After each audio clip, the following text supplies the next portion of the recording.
100 empleos por hora está perdiendo turismo.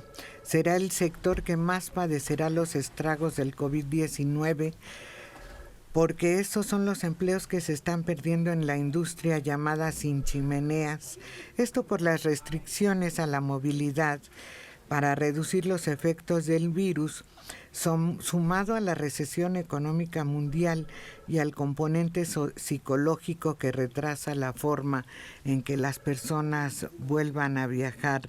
Y es una pérdida que va a tardar muchos años en recuperarse, porque pues todavía ni siquiera sabemos cómo va a ser la vuelta a la normalidad, si es que va a haber una normalidad después de todo esto.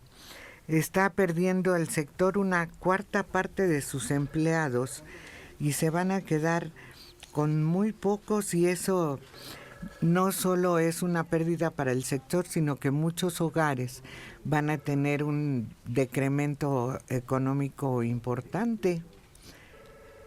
Y no hay, por lo menos en este país, no se ve pronta la reanudación de labores, porque hay mucha discusión que si sí, que si los pueblos Esperanza, las poblaciones de la Esperanza, que si ya reanudó el estado de Aguascalientes, que ha registrado un bajísimo número de contagios, pero al reanudar una población y no reanudar otras actividades paralelas en otros estados de la República, pues es como si no reanudara a nadie, ¿no?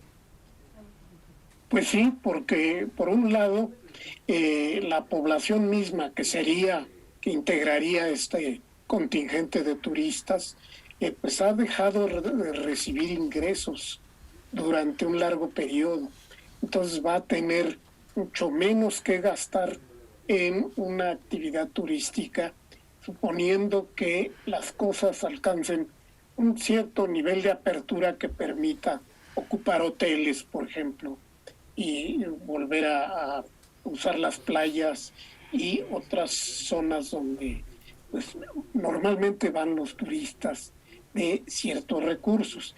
Entonces hay niveles de hotelería que muy seguramente van a quedar afectados no hasta que acabe la pandemia, sino un plazo mayor, porque se tiene que recuperar también la población que va a aprovechar estos servicios. Y mientras, ¿qué va a hacer esa gente? Mientras se están quedando 100 al día y tiene que darle de comer a sus hijos, a sus esposas, a su madre, y no saben hacer otra cosa más que eso. Esa es la gran tragedia de todo esto, porque la pérdida aparece en todos los sectores económicos.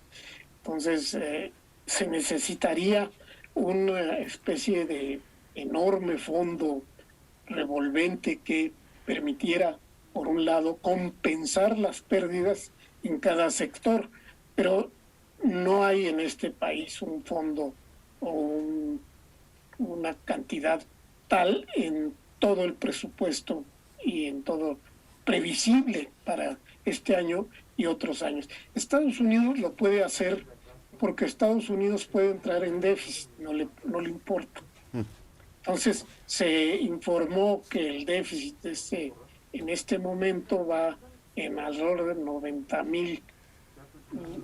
miles de millones de dólares, ¿no? Muy por encima de los 30,000 que tenían especificados para este momento en el año.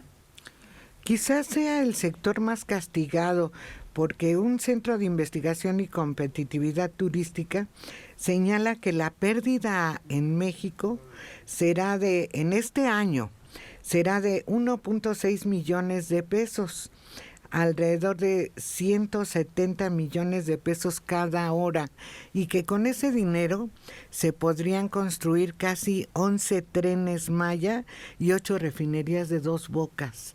Quiere decir que la pérdida es mucho mayor que en otros sectores, porque vamos a suponer, por ejemplo, el automovilístico, pues sí tuvo pérdida, pero hay cosas que tienes que realizar por obligación para poder circular tu mercancía o poder reanudar tu actividad en el transporte público, pero este sector va a tener un inicio mucho más lento que muchos otros sectores, no solo en México, sino en todos los países. Pero aquí la situación es más grave, por lo que tú señalas, la falta de apoyo que hay para los hoteleros y los transportistas de turismo. Sí, y eso es una tragedia que realmente pues va a alterar totalmente las características de la economía mexicana en por lo menos 10 años más. Y Liliana. Y dentro de todo este temor a el tiempo que se va a llevar en recuperarse la industria del turismo, fíjate que también veo otra parte que tenemos que observar, que es el crecimiento de la delincuencia. ¿Por qué?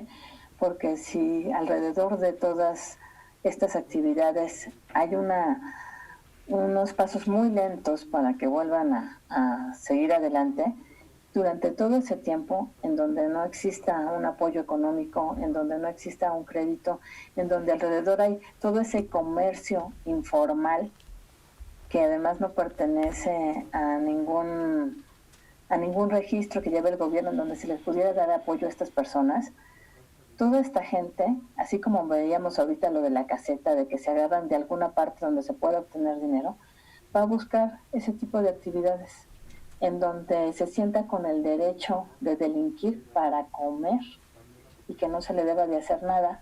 ¿Por qué? Porque está sacando adelante sus necesidades básicas.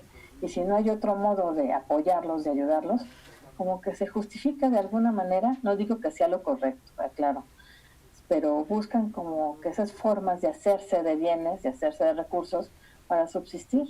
Es el problema, que va a crecer la delincuencia, aunque no nos guste, aunque nos duela, si no tienen de dónde hacerse de bienes para sacar adelante sus necesidades básicas.